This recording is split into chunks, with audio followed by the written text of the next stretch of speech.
Thank you, everybody. Thank you for coming here. Thank you, Ravina. As always, she always comes in whenever there is an important cause, and I call her. She's been there. 33 years back, I was doing a social event, and I called her to be there at the event. And the journalist asked her, "Ma'am, what brings you here? Why are you associated with this cause?" She said, "अगर मैं नहीं आऊँगी तो तुम लोग रामा को support करने नहीं आओगे." So she basically understands how a celebrity presence is also important to talk about important issues concerning us, concerning the country. Now I'll get on to why the book. So having been a journalist, there are certain stories that you can write in one story, maybe 2 stories or 3 stories or follow it up. लेकिन सबसे important चीज़ यही है कि अगर आप एक कहानी को आप पूरी तरह से लोगों को बताना चाहिए आपको, तो वो आपको एक किताब चाहिए होता है. लोग कहते हैं ना यार इतना मटेरियल है मेरे पास कि मैं किताब लिख सकता हूँ. बस वैसा ही कुछ आप समझिए ये कहानी है. कुछ पत्रकार लोगों से अभी मैं बात कर रहा था और उन्होंने ये भी बताया कि उन्होंने कभी ये कहानी सुनी नहीं है. 23 साल पहले एक एफर्ट की गई थी जहाँ पर जो मिलिटेंट्स और टेररिस्ट होते थे पहले, उनको रिफॉर्म करके इंडियन आर्मी में, इंडियन टेरिटोरियल आर्मी में इंडक्ट किया गया और वो लड़ने लगे टेररिस्ट से. और उसी चक्कर में उनका पर्सनल क्या ट्रॉमा हुआ, टेररिस्ट उनके खिलाफ कैसे हो गए, कैसे सिविल सोसाइटी जो है, जो लोग हैं वो भी उन पे उतना ट्रस्ट नहीं कर रहे थे और बहुत इश्यूज का सामना करना पड़ा उनको. ये किताब उन लोगों की है. मेरे साथ यहाँ पर बैठे हैं संजय कुमार सेंट स्टीफन से हैं, पटना से हैं. उन्होंने काफ़ी वर्क किया है टेररिस्ट को रिफॉर्म करने में. आतंकवादियों के बारे में आपने सुना होगा और आतंकवादी रिफॉर्म होने के बारे में सुना होगा आपने. लेकिन रिफॉर्म होने के बाद अगर वो आर्मी में आते हैं तो यहाँ पर जो हमारे साथ हैं उनका नाम मुश्ताक अहमद है. मुश्ताक कुछ साल पहले ऑनरी आर्मी कैप्टन बनकर उन्होंने रिटायरमेंट ली है. इनके ऊपर एक अलग चैप्टर है, इनकी एक अलग कहानी है. मतलब अगर मैं कहूँ तो इन पर एक अलग किताब भी बन सकती है. इनका कोड नेम था रोमियो. ओके, अगर आप और कैरेक्टर भी उनका बस वैसा ही है. मतलब इंडिया के वो असली जेम्स बॉन्ड है अगर आप सुने तो. इनकी कहानी आप इनकी जुबानी भी सुनेंगे. हाँ, लेकिन अगर पूरी कहानी सुननी है तो एक और किताब आपको पढ़ना पड़ेगा.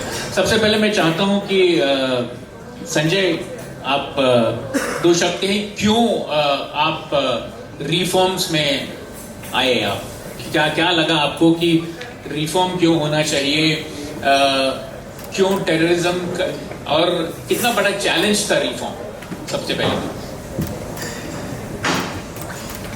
रिफॉर्म्स तो एक प्रोसेस है जो बराबर चाहिए होता है.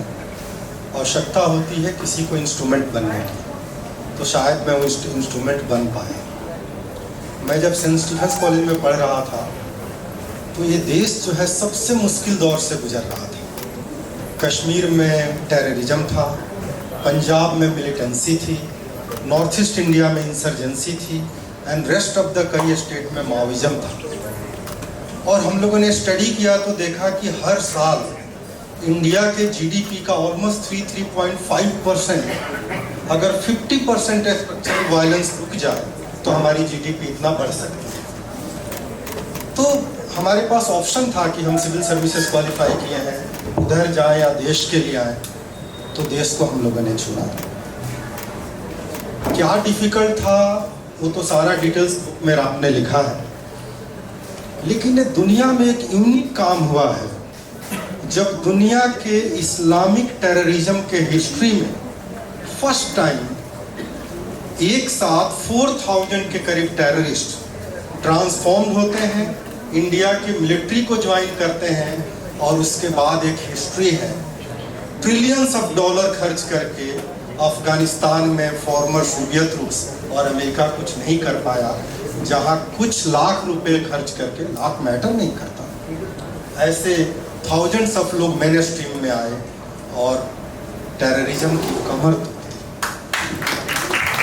आज जो एक प्लेटफॉर्म मिला है इस देश को, उसमें सबसे बड़ा जो क्रेडिट कंट्रीब्यूशन जो है मुश्ताक उर्फ रोमियो जैसे लोगों को जाता है। आप लोगों के आने से पहले मैं लोगों को कह रहा था जो हमसे मिले कि रियल सेंस में अगर कोई हीरो आज इस यहाँ कोई आया है इस मुंबई में तो मुश्ताक एंड रोमियो हैं, जिन्होंने 10-12 साल पाकिस्तान में बिताने के बाद, देश में आने के बाद किस तरीके से पूरी सिनेरियो कश्मीर की चेंज कर दी। शायद आप बुक पढ़ेंगे तो पता चलेगा। Thank you very much. Thank you Sanjay ji. जैसा इन्होंने बताया कि ये किताब उस कहानी के बारे में है कि where did the Indian army succeed where the US failed in Afghanistan. US ने अफगान आर्मी को ट्रेन किया, वो जाके बाद में तालिबान को ज्वाइन किए या फिर मर्सनरीज बने यूक्रेन रशिया वॉर में। लेकिन यहाँ पर उन्होंने, पाकिस्तान ने जो लोगों को ट्रेन किया टेररिस्ट को, हमने उनको चेंज करके इंडियन आर्मी बना दी। ये कहानी हमारे आर्मी की जीत की है कि किस तरह से आर्मी ने टेररिस्ट और आतंकवादियों को आर्मी बनाया और उनमें एक ऐसी भावना जगाई कि वो इतने सक्षम हो गए और अगर कहें तो एक सिंपल सी भाषा में अगर कहें तो टर्न हो गए अच्छाई के लिए। लेकिन ऐसा नहीं है कि अच्छा बनने के बाद सब कुछ उनके साथ अच्छा हुआ ही। शाहरुख खान का एक डायलॉग है, हम क्या शरीफ हो गए पूरी दुनिया बदमाश हो गई। शायद इनकी लाइफ की कहानी, बहुत सारे लोगों की लाइफ की कहानी ऐसी है। मुश्ताक के साथ भी आज भी वही कहानी चल रही है। ही स्टिल स्ट्रगलिंग, क्योंकि मिलिटेंट्स के तो ये दुश्मन हो ही गए। कारगिल वॉर के समय इन्होंने ही इंडियन आर्मी को इन्फॉर्म किया था कि कारगिल हमला होने वाला है। तब वो पाकिस्तान में छुपकर आतंकवादियों के बीच रहे थे। He's gone so many times to Pakistan, stayed under cover and given information to the Indian Army on everything. और कारगिल के हमले के बाद इनके सर पर एक बहुत बड़ा बाउंटी लगाया गया, तब इनको वापस फाइनली आना पड़ा। तब तक Romeo was actually living like a Romeo in Pakistan. That is another story. He will not tell you that today. But what Mushtaq can tell you is the kind of sacrifices one has to make. अगर आप under cover भी होते हैं और आप किसी के साथ रह रहे हैं पाकिस्तान में, so that person also becomes a family to you irrespective of what you think. So he's gone through a lot. I'd let Mushtaq take over. जय हिंद साथियों। कुछ बातें हैं जो ही करेंगे और कुछ बातें ऐसी हैं जो वक्त आने पर करेंगे। जब टेररिस्टों की माँ पूरी तरह मर जाएगी उस वक्त वो बातें करेंगे, क्योंकि कुछ रखना पड़ेगा थोड़ा बहुत सिक्योरिटी के लिए। तो पिछले 45 साल से हम जूझ रहे हैं, लड़ रहे हैं टेररिज्म, जो संजय साहब ने बताया। इसकी वजह से बहुत नुकसान हो रहा है देश का, बहुत तरक्की रुक रही है। तो दुनिया में ये पहला मुल्क है जिसने 45 साल इसका मुकाबला किया। हम अप्रिशिएट करते हैं अपने मुल्क को, क्योंकि इसमें है कुछ ना कुछ। मैं हमेशा लोगों को यही बोलता हूँ, हमारे देश में कुछ है जिसकी वजह से ये अजीम है। 45 साल से हम इंसर्जेंसी लड़ रहे हैं और हम वो लोग हैं कि संजय साहब ने हमारा दिमाग ठीक किया। हमने वही लोहा, जो लोहा उन्होंने दिया था इस देश को जख्मी करने के लिए, इस मुल्क को हटाने के लिए, उड़ाने के लिए, वही लोहा हमने उनको सूद समेत वापस दे दिया। आप समझदार हैं, आप समझ सकते हैं कि मैंने क्या बताया। पूरा हिसाब किताब आप अगर 19-20 कुछ बकायात है वो भी करेंगे, जल्दी करेंगे, आपको पता लग जाएगा। शुक्रिया। तो मुश्ताक जी ने कुछ ऐसी बात बताई है कि आप अभी लिख के रख लो कि क्या बोला इन्होंने, और जब होगा तो आपको समझ में आएगा कि इन्होंने क्या इंडिकेशन दिया है। भले ही मुश्ताक सर रिटायर हो गए हों, लेकिन आज भी वो कम्युनिकेट कर रहे हैं, आज भी वो सेंटर में है। कहानी, हर एक कहानी इनको पता है कि जो आर्मी के साथ हो रहा है और मिलिटेंसी से जुड़ी बहुत सारी बातें आज भी इनको खबर रहती है। जो एक बार अंदर चला गया, जिसको खबर आएगी उसको तो खबर आती रहेगी। And I think that's what Mushtaq is all about.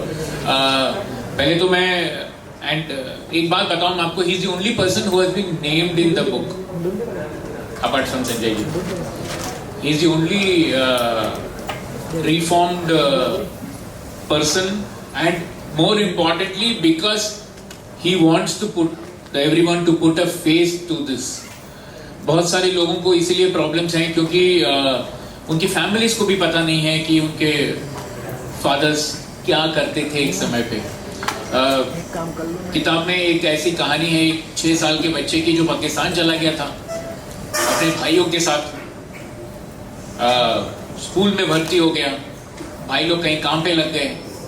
Matriculation के बाद पता चला कि उसको आर्मी में जाना है। पाकिस्तान आर्मी में जगह नहीं थी, बोले कि रेफ्यूजी को हम नहीं लेंगे। उसको पुलिस में नहीं जाना था तो टेररिस्ट ऑर्गेनाइजेशन ज्वाइन किया। वो लोग बोले तू पढ़ा लिखा बच्चा है, तू क्यों गन उठाएगा, तू कम्युनिकेशन उठा।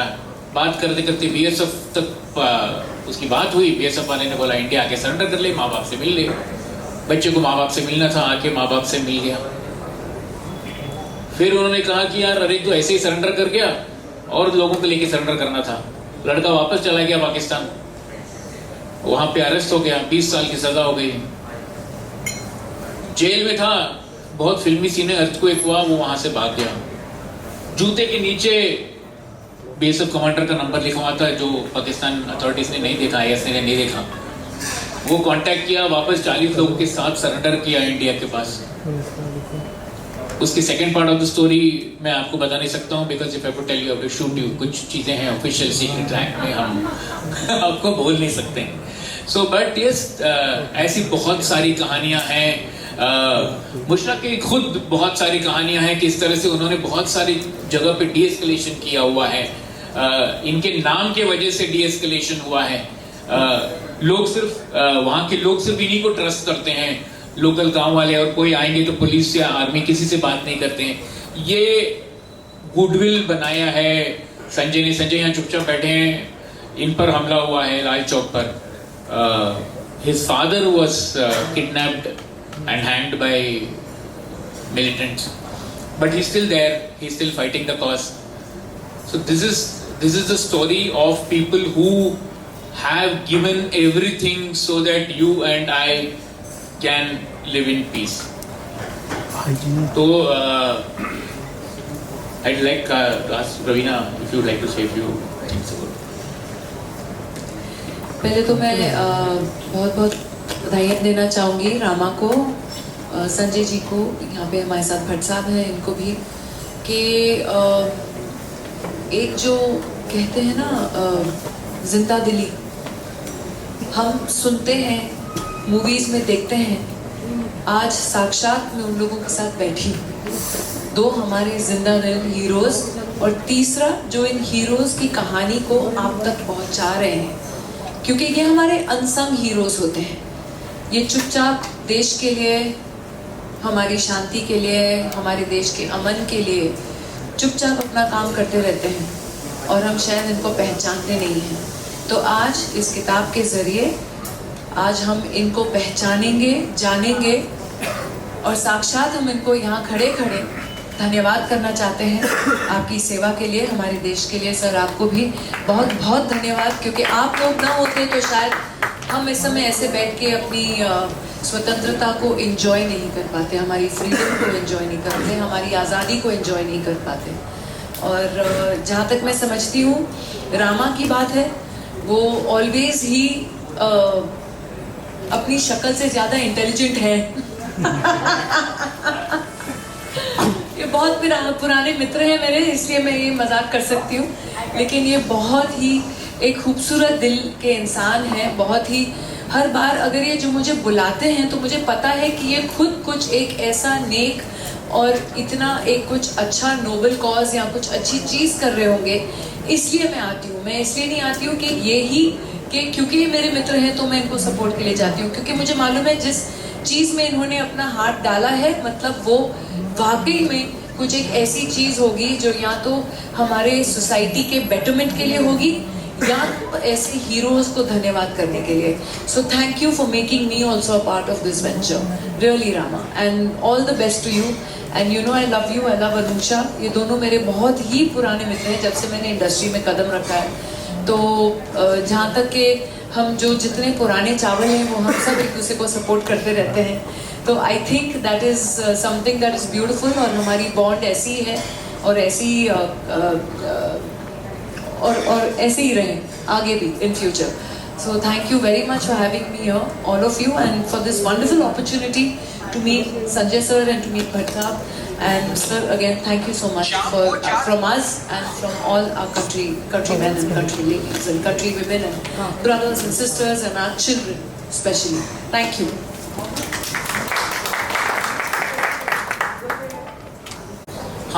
Okay. So the PR person and my sister, she's basically telling us you to stand with the books and pose with the books, so that we do the mandatory thing. Yeah. आपके एक और पुरानी चावल भारती को भी वहाँ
ऊपर निकल कर अभी है।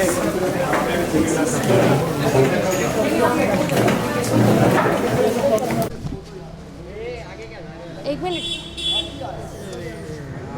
जूम कर, जूम कर, जूम और जूम और जूम और जूम। तू भी बोला कर ना मैम देखो। ये ले निकाल दे।